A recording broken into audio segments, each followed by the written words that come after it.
with a leap. She said it was an arabesque I made off the porch the night of the St. Valentine's Day storm into the snow. No, she failed, of course, to make the point what a sight I was, the size I am, all over the storm, trying to be graceful, or was it? She hadn't seen me in 19 years. Like right off the Orontes, the Jews are unique because they settled astride the East African rift. Nobody else will grant, like he said, the volcano any one of us does sit upon in quite such a tangible fashion. Thus surprise when Yellowstone kicks up a fuss. Where it says excessively rough moraine, I count such shapes this evening in the universe. I run back home out of the new moon, makes fun of me in each puddle on the road. The war of Africa against Eurasia has just begun again.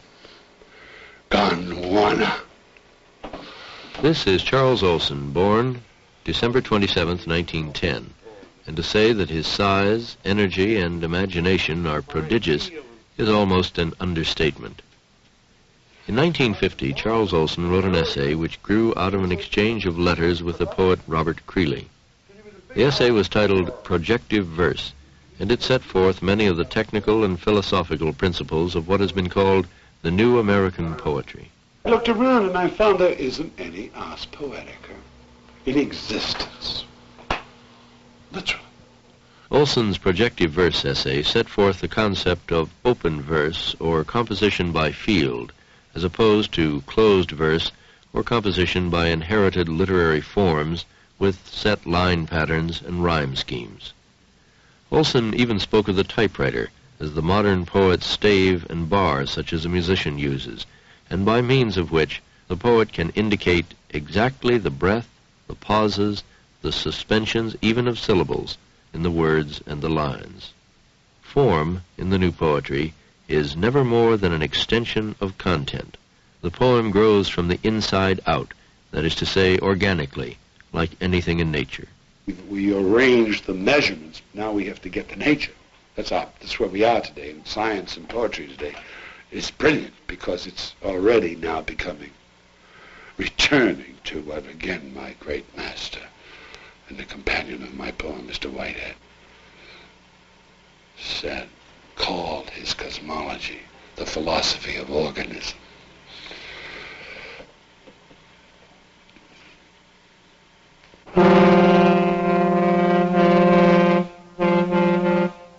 In recent years, Charles Olson has returned to his hometown of Gloucester, Massachusetts. It is here that he is writing his Maximus poems, a major poetic undertaking comparable in scope, according to some critics, to the cantos of Ezra Pound. The first volume of the Maximus poems was published in 1960 by Jargon Corinth Books.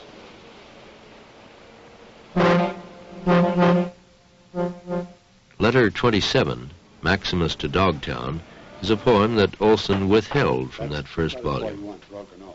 As always, the setting is Gloucester. And incidentally, the word polis in the final line of the poem is the Greek word for city. Maximus to Dogtown, letter 27, withheld. I come back to the geography of it. The land falling off to the left, where my father shot his scabby golf, and the rest of us played baseball into the summer darkness until no flies could be seen, and we came home to our various piazzas where the women buzzed. To the left, the land fell to the city. To the right, it fell to the sea. I was so young, my first memory is of a tent spread to feed lobsters to Rexall conventioneers. And my father, a man for kicks, came out of the tent roaring with a bread knife in his teeth to take care of a druggist. They'd told him he'd made a pass at my mother. She laughing so sure, as round as her face. Heinz pink and apple under one of those frame hats women then. This is no bare income becoming of novel abstract form. This is no welter or the forms of those events.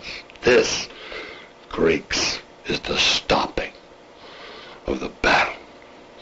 It is the imposing of all those antecedent predecessions, the precessions of me, the generation of those facts which are my words. It is coming from all that I no longer am, yet am, the slow westward motion of more than I am.